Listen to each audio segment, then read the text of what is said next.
Hi everyone, good morning. Today I'm going to start teaching Tibetan grammar, which basically belongs to Tibeto-Burmese language. So this language is spoken from India, starting from Ladakh in the west and Arunachal Pradesh in the east, in India, in Tibet, in Bhutan, in Sikkim, and in many regions of Nepal, in many regions of Nepal. So, so this is the first day of our grammar class. So,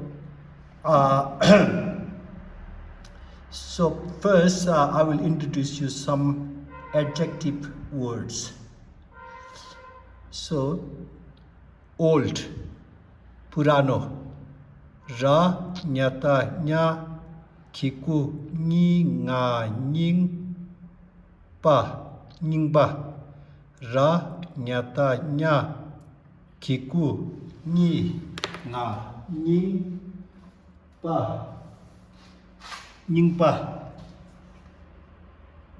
ra, nyata, nya, kiku, ni, nga, nying, pa, nyingpa. Tamang Yolmo Dukpa शेर्पाहरूले चाहिँ यो निङमा पा भनेर सुन्नु भएको छ होला। निङमा पा भनेको चाहिँ सबभन्दा पुरानो बुद्धिस्ट कुल, निङपा माने पुरानो। सो सबभन्दा पुरानो बुद्धिस्ट कुललाई चाहिँ निङमा पा भन्ने गर्छ हैन।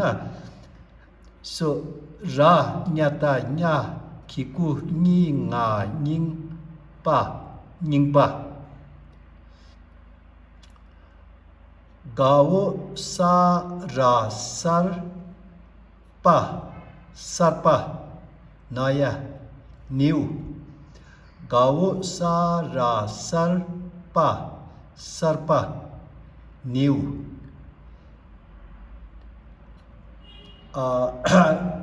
You must have heard this word losar. Losar. Lo is the year and sar is the word for new. So new year losar. तपाईहरुले लोसार भनेर सुन्नु भएको होला। लो माने साल, गाओ सा रा सर सर माने नयाँ साल लोसर्पा सर्पा। राम्रो या गायक पा नारोपो yakpo. या गायक पा नारोपो yakpo. Good yakpo. Bad naramro sa da da sabju du ga duk cha ga chak dukchak. Sa da da sabju du ga duk cha ga chak dukchak. Big ठुलो cha dengbo che na chen pa na ropo chenpo. Cha dengbo che na chen pa na ropo chenpo. Big ठुलो र टिबेटनमा महानलाई पनि यो शब्द चलाउँदैछ chenpo. महान पण्डित पण्डिता chenpo. Chenpo माने technically ठुलो अनि यही शब्द महानको लागि पनि यही शब्द चलाउँदैछ महापण्डित पण्डिता chenpo. यो तपाईहरुको ग्रामर क्लास पहिलो ग्रामर क्लास हो र यहाँ अहिले हेर्दाखेरि सजिलो लाग्दैन होला, तर यो अलिकति तपाई हाम्रो भाषामा चाहिँ यो विशेषण एडजेक्टिभहरू चलाउँदाखेरि कहाँ राखेको हुनुपर्छ त्यो आज सिकाउने वाला छु। स्मल स्मल छा सब्चु छु ङा छुङ छा सब्चु छु ङा छुङ फुछुङ। यदि तपाईहरु दार्जिलिङ र सिक्किमतिर बस्ने हो भने चाहिँ बाइचुङ बुटिया बाइचुङ बाइचुङ होइन फुछुङ फुछुङ माने छुङ माने सानो फु माने छोरा फुछुङ माने कान्छो छोरा।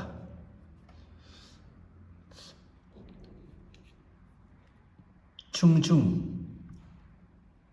So ra nyata nya nya खिको नि nga निङपा निङपा। यसको अपोजिट गावो सा रा सर पा सर्पा। राम्रो या गा याकपा नरोपो याकपो। नराम्रो सा दा दा दा दा सचु दु गा दुक्चा गा चक दुक्चक। बिग छा डिगबो छे ना छेन pa naropo chenpo. Chenpo technically is the word big, but it is also used for the English word great. Great scholar. Great chenpo. Cha sabchu chu nga chung cha sabchu chu nga chung chung chung. Shanu small. Now last time I taught you the number from 1 to 100. Today I am teaching you some adjective, and we are having this word house khangpa. House khangpa.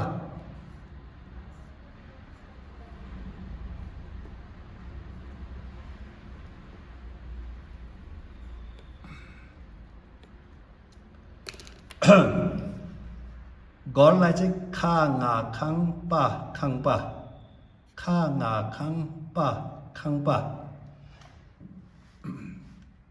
So the grammar.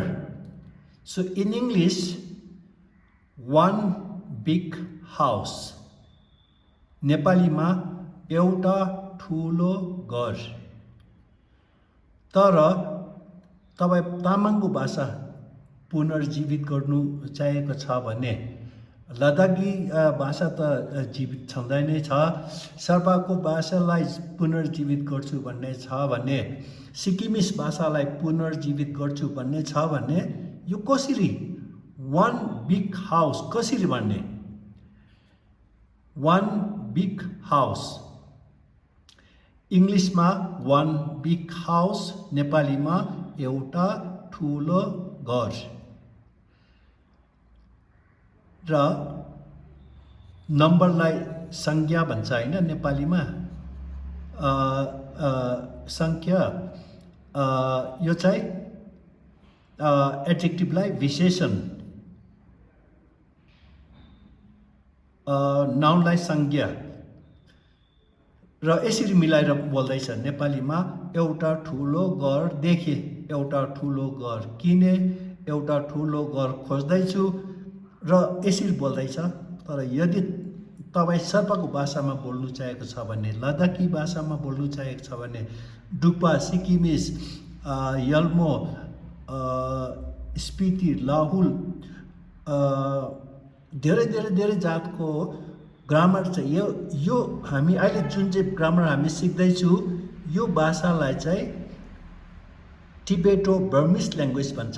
बर्मिसले पनि यसरी Burma अहिले Myanmar भन्ने गर्छ हैन, उनीहरूले पनि यो grammar अनुसार बोल्ने गर्छ। अब यो दार्जिलिङमा बस्ने भोटे नानीहरूले नि यो ठिक मिलाउन सक्दैन, किनभने उनीहरूलाई चाहिँ नेपाली बोल्ने बानी बसेर यो नाउनलाई कहाँ राखौँ, एडजेक्टिभलाई कहाँ राखौँ, नम्बरलाई कहाँ राखौँ हुन्छ। र तपाईँ अब शेर्पा भाषा बोल्नुहुन्छ भने, सिक्नुहुन्छ भने, आफ्नै भाषा यल्मोले आफ्नै भाषा सिक्नु चाहेको छ भने भाषा सिक्नु एकदमै जरुरी छ, तपाईँको अस्तित्व हो। धेरैजनाले सिक्नु भ्याएको छुइनँ भन्छ, स्कुल जानु परेको छैन, फिस दिनु परेको छैन, डल्गी सिक्नु सक्ने यस्तो राम्रो दिन आएको छ। भ्याउँदिनँ भन्छ। अहिले पहिलाको जस्तै मान्छेले कहाँ काम गरिरहेछ। खाना पकाउनु दाउरा टिप्नु, खाना बनाउनु लागि दाउरा टिप्नु जानु परेन, मुङ्गाले कुटेर लुगा धुनु परेको छैन, सबै मेसिनले गरिरहेछ। र पनि समय पाउँदिन भनेर भन्ने गर्छ। वास्तवमा त्यस्तो होइन। फुर्सदै फुर्सद, त्यति बिघ्न फुर्सद छ भनेको मान्छेलाई अहिले घरमा बसी बसी जीविका चलाउनाले डायबिटिज के रोगले समातिसकेको छ। र समय नभएको होइन।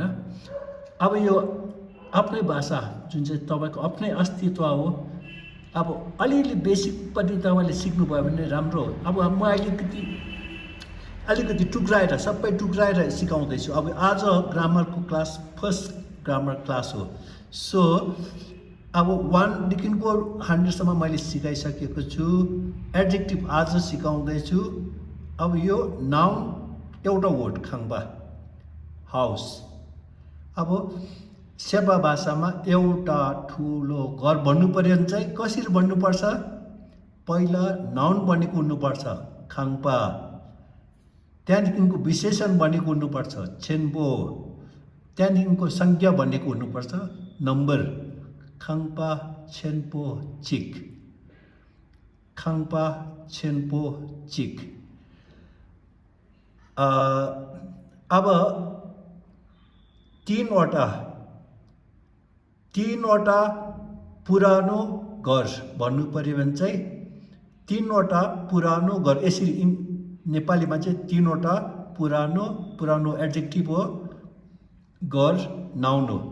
अन्त शेर्पा भाषामा भन्ने हो भने चाहिँ तीनवटा पुरानो घर, खाङ्पा, निङपा। नम्बर 3 तपाईँले सिकिसक्नु भएको छ होला, सुम। खाङ्पा, छेन्पो, सुम। So in English, you have number first and followed by adjective, and finally comes the noun.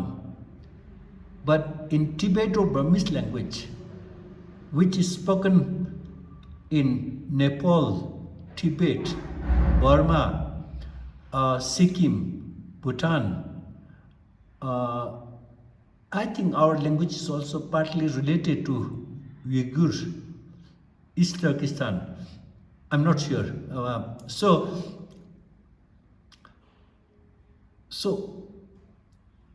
if you have to say one big house, first you have to say the noun followed by adjective, and adjective followed by number. So one big house, Khangpa, Chenpo, Chik. So you have to start thinking back to front. Not only you should learn it, you should be able to say it right away. That is what learning is. So, okay, let's say one old house. You know how to say one, Khangpa. Now you know how to say old, Ningpa. Khangpa, Ningpa, Chik. Khangpa, Ningpa, Chik.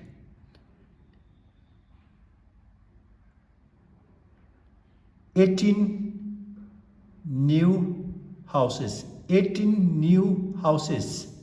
Start from noun, and then you should have adjective followed by number. So 8 new houses. 8 new houses should be Khangpa Sarpa Ge. Khangpa Sarpa Ge.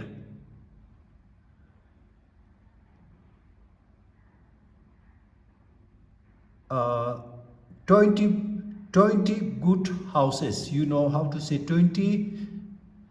You just learned how to say good in Tibetan, and we are using the same noun. 20 good houses. Khangba Yakpo Nishu. 20 good houses, Khangba Yakpo Nishu. So you have to start thinking back to front. 45 bad houses. 45 bad houses. Khangba Dukjak Shibchu Shenga. Khangba Dukjak Shibchu Shenga.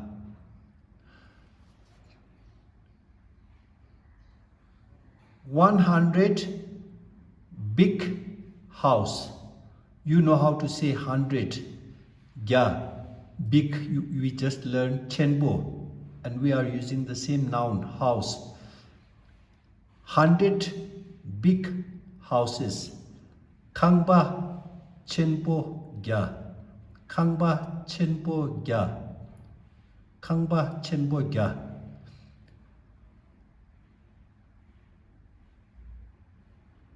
92 small houses. 92 small houses. House small 22.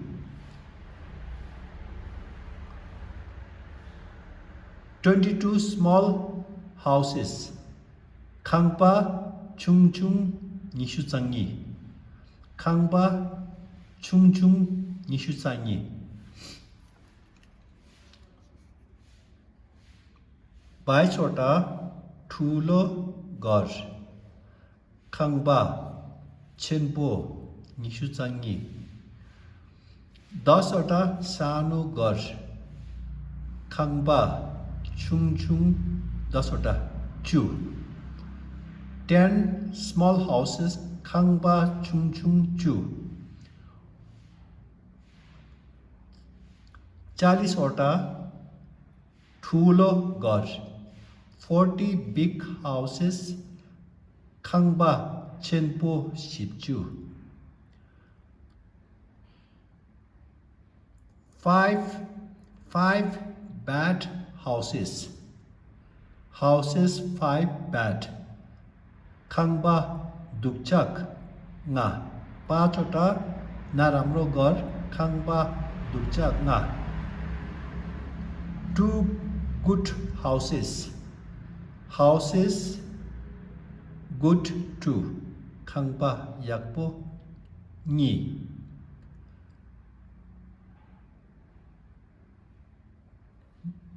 9 new houses. 9वटा नयाँ घर. Khangpa sarpa gu. Khangpa sarpa gu. तपाईँले 9 भन्नु सिकिसक्नु भएको छ. गु. 3 old houses. Khangba ningba sum. Khangba ningba sum. Okay, so now we make one complete sentence. We make complete sentences. There are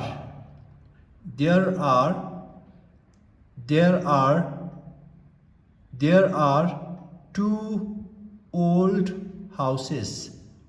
Khangba ningba ni yore. 2वटा पुरानो घर छ. Khangba ningba ni yore. There are 2 old houses.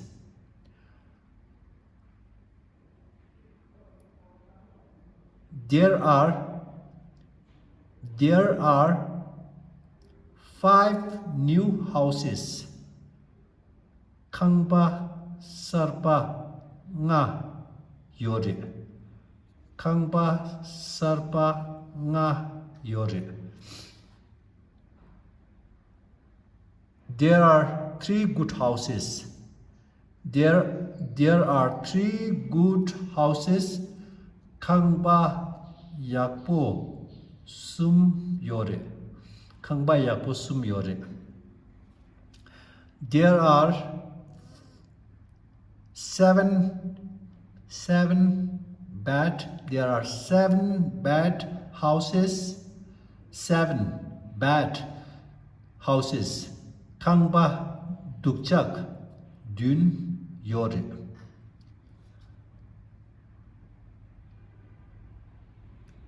There is one big house. There is one big house. Kangba chenpo chik yore. Kangba chenpo chik yore. There are 2 small houses. There are 2 number आया है ना, small संज्ञा विशेषण आया है ना, त्यहाँदेखिको noun. तर शेर्पा डुक्पा योल्मोको भाषामा चाहिँ पहिला नाउन भनेको हुनुपर्छ, त्यसको पछि एडजेक्टिभ भनेको हुनुपर्छ, त्यसको पछि नम्बर आउँछ. र त्यसरी खाङबा छेन्पो वान बिग हाउस खाङबा छेन्पो चिक योरे. सो पहिला नम्बर सिकिसक्नु भएको छ होला. सिकेको मात्रै हुँदैन, 45 भन्नु पर्यो भने 45 भन्नु पर्यो भने चाहिँ तुरन्तै सिक्जीसँग भन्नु सक्ने हुनु पर्यो. त्यो सिकिसकेर एडजेक्टिभ सिकेको हुनुपर्छ. एडजेक्टिभ सिकेर मात्रै हुँदैन, त्यो चाहिँ कहाँ राख्नुपर्छ, यदि यो बोल्दाखेरि यो कहाँ राखेको हुनुपर्छ, त्यसको जग्गा चाहिँ कहाँनिर छ त्यो जानेको हुनुपर्छ. अनि सस्तो बित्तिकै 45 पुरानो घर छ भन्नु सक्ने हुनुपर्छ. 45 पुरानो घर छ खाङबा, 45 ठुलो घर छ खाङबा छेन्पो सिटी सेङ्गा योरे, तुरन्तै भन्नु सक्ने हुनुपर्छ. र यो यसरी बिस्तारै बिस्तारै बिस्तारै आफ्नै भाषा सिक्नु कोसिस गर्नुहोस्. घरकै घरमा, पानीमा जानु परेको छैन.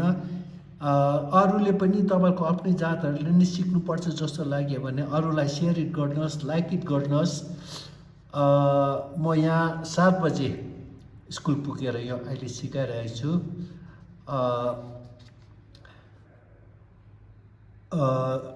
र तपाईँको अस्तित्व हो तपाईँको भाषा. तपाईँ अब तपाईँ भनौँ तपाईँ डुक्पा हुनुहुन्छ, नाम चाहिँ छिरिङ डुक्पा अरे, र तपाईँलाई डुक्पाको भाषा आउँदैन, डुक्पाको लिपि आउँदैन, डुक्पाको दस्तुर जानेको छैन, धर्म जानेको छैन नि, तपाईँको डुक्पाको परिभाषा पुगेको छैन, र एउटा लेभल मात्रै डुक्पा. सो त्यसले गर्दाखेरि तपाईँको अस्तित्वलाई पुनर्जीवित गर्नुको लागि अलिकति समय दिएकै हुनुपर्छ. हवस् त, यसरी आज हाम्रो फर्स्ट ग्रामर क्लास हो. र तपाईँहरूले लाइक इट गर्नुहोस्, हेर्नुहोस्, अरूलाई पनि सिक्नुपर्छ. यो एकदमै जरुरी छ. पुस्तक पढ्नु सक्नुहुन्छ. पुस्तक पढ्नु सक्यो भने धर्म, आफ्नो धर्म चिन्नु थाल्छ त्यहाँदेखिको. र धर्मले चाहिँ के सही के गलत हो सबै धर्मले बुझाउँछ. र सत्य बुझ्ने मर्का खोलिन्छ भन्ने मेरो आशा राख्दै मेरो क्लास यहाँ समाप्त गर्नेछु. Thank you very much.